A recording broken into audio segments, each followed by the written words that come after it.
This is Ryder Sarchett. He is one of the top male juniors in the country right now. He is a 2003 year of birth. He is going into his third year of FIS racing. He was kind enough to share this video with me of this most recent national junior race held on the Beaver Creek World Cup hill. Looked like they lowered the GS start from where they would on the World Cup and let the Western juniors run it. He won this first race by about 1.2. He won this run here by about 1.12, I believe. And I'd like to break it down and kind of go over why he's able to be so fast and what makes Ryder such a special talent coming up and how he's able to make speed and win a really difficult race like this by that margin. So here we go. Let's get into it. We're looking at about the fourth gate in the course here. That's just based on what we saw first run. I'm not really sure. There's an island of trees here that they had to get through first to get to here. So we're looking about somewhere about the fourth gate. And as we saw the first round, he was pretty dynamic up here. He was smooth. The skis were clean at release. His completions were all fluid. Tips came up a little bit there, no big deal. But he was able to have a pretty rocking and rolling run, pretty smooth and carrying quite a bit of speed. Somewhere in the fourth gate, he's in his tuck. It must be fairly straight based on the lack of any kind of angles there. He moves across the hill. Here he comes up. Here would be his first transition that we're going to be able to look at through the run. He's extremely balanced. His torso is very upright. He's a little bit hunched in the shoulders. This is what we look for in a transition. This is the athletic position. If you were in between two stools, you'd be balanced and you'd be hanging your feet under you, okay? So he's actually absorbing some of the feet energy up into his core right now, and he's gonna move into this turn right over here, which is the blue gate, okay? Kind of coming across on this line, and here he's gonna move into it. Let's see how he does it. Right away, notice that the first thing that moves into the new turn are his feet moving away. Notice that the torso doesn't start coming towards us at all. The torso, his torso is moving clearly towards the blue gate through this transition. Okay, so the first thing that moves as he initiates the turn is clearly his feet and his ankles. Okay, this looks like an upside down windshield wiper to me. If you could imagine windshield wipers in a car going like this, okay, his feet are doing this maneuver underneath him. It's an upside down windshield wiper as he moves to the transition. And again, he's absorbing some of the weight from his feet up into his core. So as he drifts that out, he's using those core muscles to drift those feet out, okay? Now, I should mention that the one critique I would have of this run is that he's a little bit behind the rhythm the whole way. Before we get too much further into this run, though, we need to do an overall critique of his line and his movements through this top section. Remember, this top section of Beaver Creek is maybe like an 18-degree pitch. It's not overly steep, but it's a consistent pitch, and it's wide open and fast. And remember, this surface is just off of the World Cup, so it's extremely firm and it's extremely chalky, as Colorado is. So it's very responsive, and so being able to ski fast and fluid on this surface is extremely difficult, okay? So let's watch this top section at kind of a medium speed, and we're just going to watch heavy pressure there. That was pretty good. Started a little early with that turn. Late pressure there, okay? Pretty good on that one. Coming into this one, late pressure there. Now, what I think is going on here is Ryder's putting down a really good race run in that he doesn't have the perfect timing to this run. He's a little behind the course. There's late pressures on a lot of those right footers coming down the hill, but he is trying to win a ski race. He's got to be competitive. He doesn't have his perfect A game of line and tempo, but he does have pretty close to some A game in his skiing. So it's a professional run where he's doing the best he can with maybe not the perfect line. But we're still going to focus on what he's doing well. Okay, here's the transition. Here goes the feet, windshield wipering away. As they're windshield wipering away, notice that there's not a lot of slide coming from the skis. He's rolling into this turn. It's still pretty early in the course. He was clearly feeling good coming out of this gate here. He felt confident to roll into this one, full aggression, okay? He's not making a lot of front of the boot pressure. This isn't a big acceleration roll in. This is just keeping the skis light, rolling in, and then he's pressuring somewhere about here-ish. There's full pressure coming in. Watch his legs sink or extend out right there, okay? So it's a roll in, but not a big extension roll in or not a big speed generating roll in. So he's rolled in, Okay, there's connection. Now, I think it's really important to take a look at how far from transition, okay, where he stood up and his feet come underneath him, it is until he's at full weight and pressure. Somewhere around here, he's at full weight and pressure.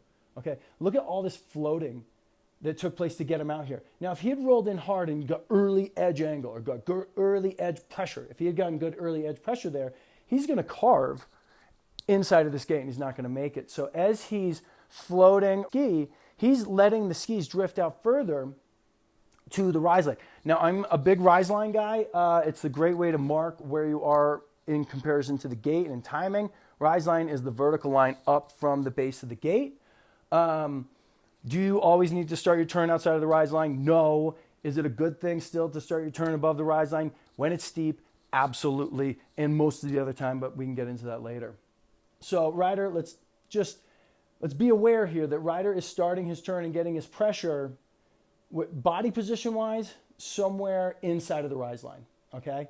So he's inside of the rise line where he gets to wait, because if he goes full pressure to the ski here, he explodes the panel, okay? And I think this is somewhere where he wants to be, kind of at full weight on the ski. So we'll watch it go forward. And that's why he gets this leg extension here, but watch him ride this out. Okay, so it's late pressure here. So he stands on it, and look at the power he's putting through that leg, and he's sucking it up into his core. Okay, and probably this is about where he's figuring out that he's not in the perfect rhythm where he wants to be, because you can see how squashed he is. He probably was hoping that his body was going to be coming out of the turn here, but that his skis were facing more over there. But late pressure, and now he's just sucking his feet underneath them, trying to absorb the energy. If he takes this energy from these skis and goes further outside, he's going to move outside the course. It's going to be no good. So he absorbs it really well, stays tight. Now here comes his little feather into the turn this time. Notice that the skis rotate somewhere about there. So here's a squashed transition, okay? Maybe a quicker transition than he was planning on. Watch feet, windshield wiper. Again, he's holding that energy up in his core. Doing a really good job of keeping that tight in his core. Windshield wiper in the feet. They're not planted in the snow yet. In fact, they're probably still drifting out with no pressure on them. And wait for the pivot. There's the pivot. See how he flicks his tails around? That's an ankle maneuver. That little flick from the ankles. Okay. Oh, we're going back to it. Okay. Here's the ankle. Here's that little flick from the ankles right there. And then look, he drops his hip into the middle of the turn. Okay. It's not really rocking forward. It's more just moving down. As he comes into it, he just sinks to it, because he's trying to maintain pressure on this outside ski, going in the direction that he's just diverted the skis to. So he took care of the top of the turn by just diverting the skis. This is the angle that he wants to connect with them. To connect at that angle, just moving down keeps him forward in his boot. Here he goes. There's the weight sinking down, and you see that he gets a lot of pressure, a lot of G-forces fast when he does this. And just what a great balance move here. And I think the timing is really good with this. Notice that when he engages the turn this time, he is clearly outside of the rise line of the gate. He's coming from behind, we might even call it, where he's gone exaggerated over and out.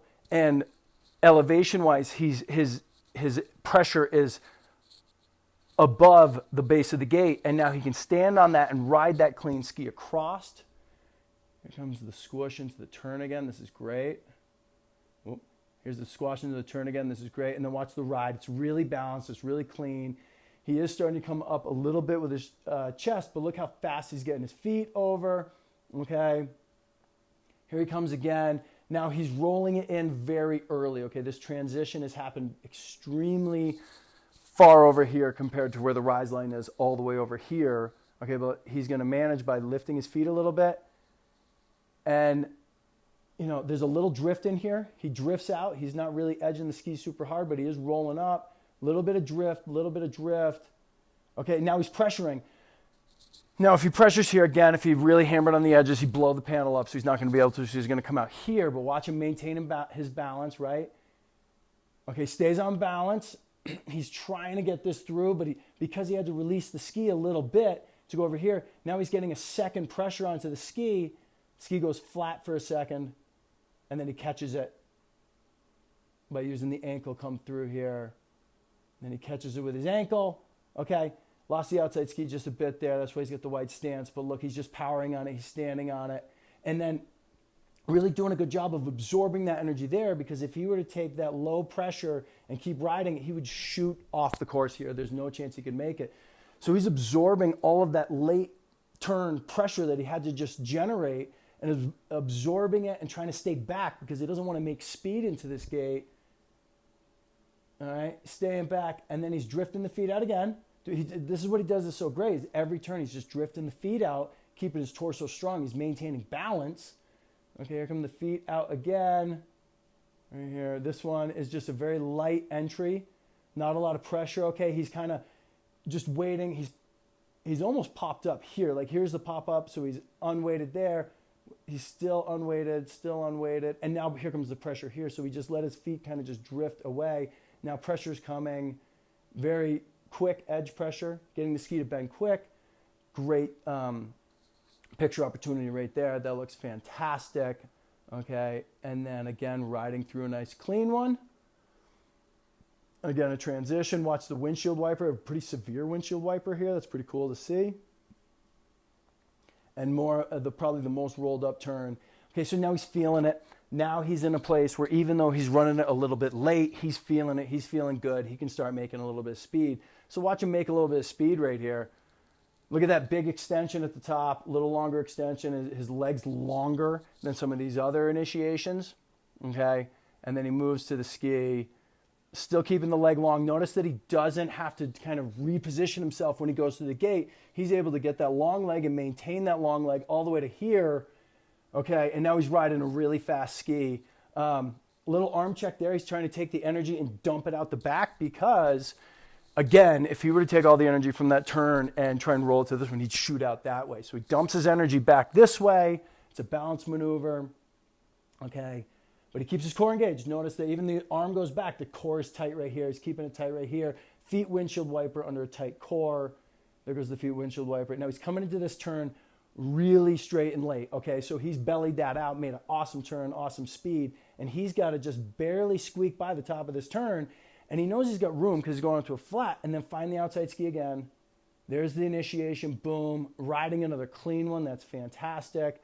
And then I really like this view right here of probably one of his better turns in the course. Now above, he's kind of behind it. Just kind of, he's getting through the initiations without really rolling up with pressure, because if he were to pressure there, it was going to be too early. So he just kind of float and then get the pressure below.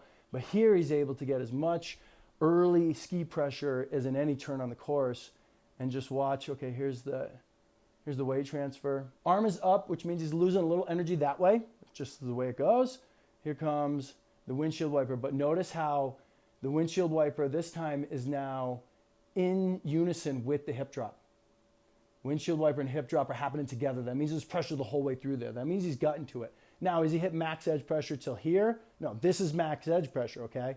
But he's actively putting pressure in when he's sinking the hip and extending the feet at the same time. He's actively putting edge pressure into that ski, comes through, smashes the panel.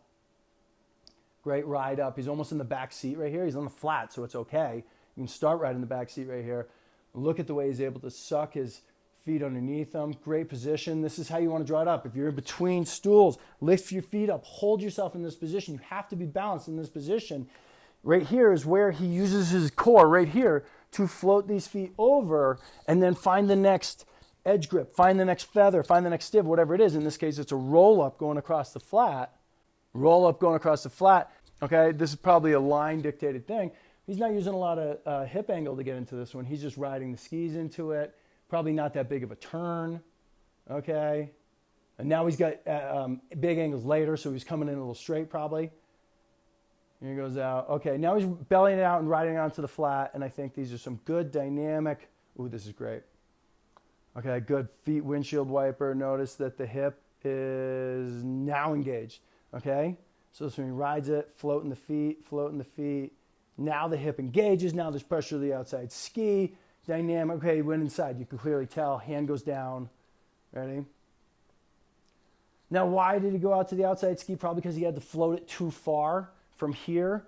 Probably if he had ridden out that turn longer, he could have gone in with the hip and the outside ski pressuring at the same time, dropping the hip, but he had to float it a little far. When you float it a little far, it's easy to lose the outside ski like that. But it's Ryder Sarchett. Look at him stand on the bottom, okay? Carry speed. In a World Cup, that cost you 4 or 5 tenths, maybe more, and you're way out of the run. In this NJR, you can still get away with this kind of thing. Here we go. Good turn going out of view. Okay, so out of view, Ryder's going to go over this little roll here. You see the corner that goes onto the flat, the Beaver Creek GS down here, and that's where we're going to pick him up on the lower camera angle. Okay, we are picking Ryder up at the bottom of that flat. He's coming across the flats here before the Golden Eagle jump.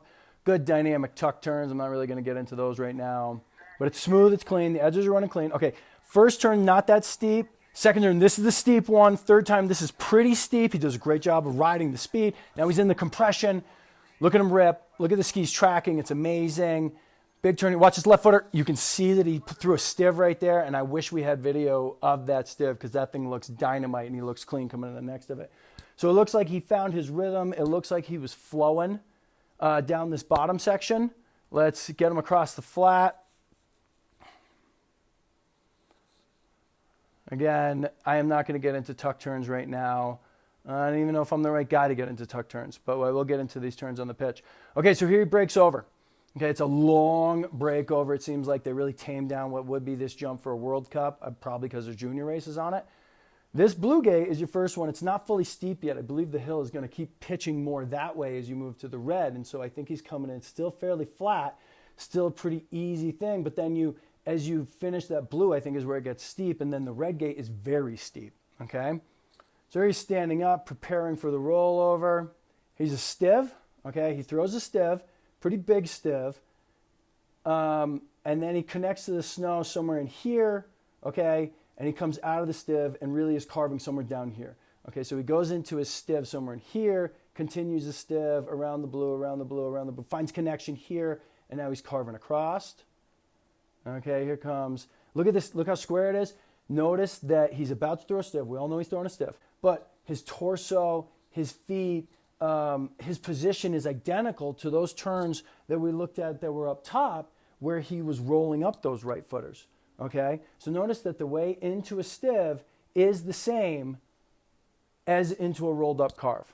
All right, here he goes with the stiv. There's the stiv. Look at the extension he's getting with the legs, trying to get it out there. Now this apex that he's running is going to be above in elevation of the gate and outside of the rise line. Okay, here's the stiv. Same movement. Look at it. It says same movement as a rolled up turn.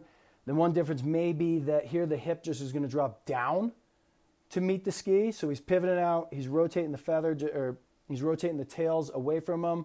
And then he sinks the hip down into a place of angles, into a place of strength, and then carves the ski.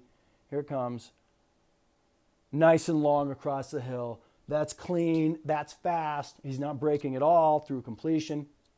Here he is up in a transition. Moving forward, he's going to let the feet feather out again. Another stiv. Could be camera angle, but I believe he's inside of the rise line starting his stiv. Here we go. And this one, he really has to get far across the hill, okay?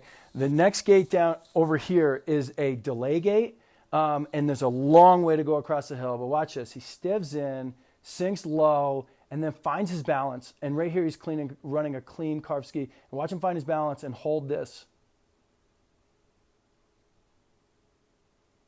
Hold it so far. We lose him off the side of the camera, but you can just see it. Look how long he holds this. That is a good dynamic balance position. He rides this. This is the ride phase of a race turn. He's riding it in a very dynamic, low hip position, angled strength, okay? Here comes the initiation into the delay. And at this point, he's now stived into that left footer. He carved the completion. Ready? Here comes a full roll-up into the delay, okay? He's bellying it out a little bit, but I like the way he's coming out of this turn. This looks like he's ready to go forward and attack. And he has carried all of his speed from that stiv into that left footer coming off of the pitch onto this flat. I would argue that nobody in that field was capable of carving that left footer coming off the pitch, a full roll-up carve, and so his riding the completion out and rolling into this was the fastest possible scenario in this day of racing. Here he is going across the flat. There's a lot of pressure going on below the gate right here, but watch how he's able to use this belly out maneuver to roll into another one, and now he's right on time. Okay, that's dynamic, that's a forward push, that is a speed generating carve. Here comes another roll up. This is fantastic. Okay, this one he certainly gets pushed past the gate more than he wants to be. He starts it a little bit quick, a little early. Now he's bellying this out. Okay, a lot of late edge pressure over here, but again, look at him get back to the right foot. Clean carved, super dynamic. Let's watch how he does this. Body's tilted in already a little bit. It's easy section. You can get away with a little bit of a misform like that, but the feet are going to windshield wiper out. The core is strong. Look at how quickly he goes from tipped inside to perfect position. He pendulum the feet underneath him, finds that right-footed edge pressure, and now rides it clean. Beautiful. Look how long he rides this turn out. That's fantastic. And now he's going into a big left footer. Watch this. He's feathering those skis. The body's in perfect position. He hits the gate. And then you can just see it from there. Look at that position. He's coming out of that gate in. He stood up. He's comfortable. He's carving. There's no panic. Maybe a little bit of spray right there. But I doubt that's bad for what's going on in this race. But he stood up. He's carving and has an easy time of another roll in. Maybe it's a stiv. We don't know, into that next gate. So there it is. That is some fantastic skiing from Ryder. I think he's got a really strong future. If I was going to be really critical of him, I could only be critical of maybe where he was in the line. I don't think I'm critical of his tactics because he's out there charging and he's putting down a super sick run. But I think if he were to evolve his skiing to the next level, it would be in his execution of where he's engaging the skis. And by that I mean being a little bit more closer to the rise line or outside of the rise line with good elevation above the gate. And I think that when he finds that sweet spot and comes in with those same feathers, stivs, roll-ups, big extensions, and uses his whole bag of tricks, if he can get that initiation area phase of the turn pushed probably just out further, not necessarily up the hill, but maybe even up and out further in any kind of gate on a pitch. On the flats, I think he's doing a great job, and I don't have anything to say about that. He's doing a great job, and I'm super proud of the kid. Huge thank you to Ryder for letting me put this out there for everybody. I am very happy to make these videos, and I really think that there's a gap in the education and ski racing out there, and I'd like to fill some kind of void if people can find this helpful. I am available for private coaching through the GiveGo app, okay? This is where you take a video of yourself skiing. You could even take a video of yourself videoing your video from practice that day on your computer. Send it my way. I'll throw together a quicker blurb, but it'll be more to the point. It'll be more direct at you, and I guarantee I can help your skiing. Thank you. Keep shredding.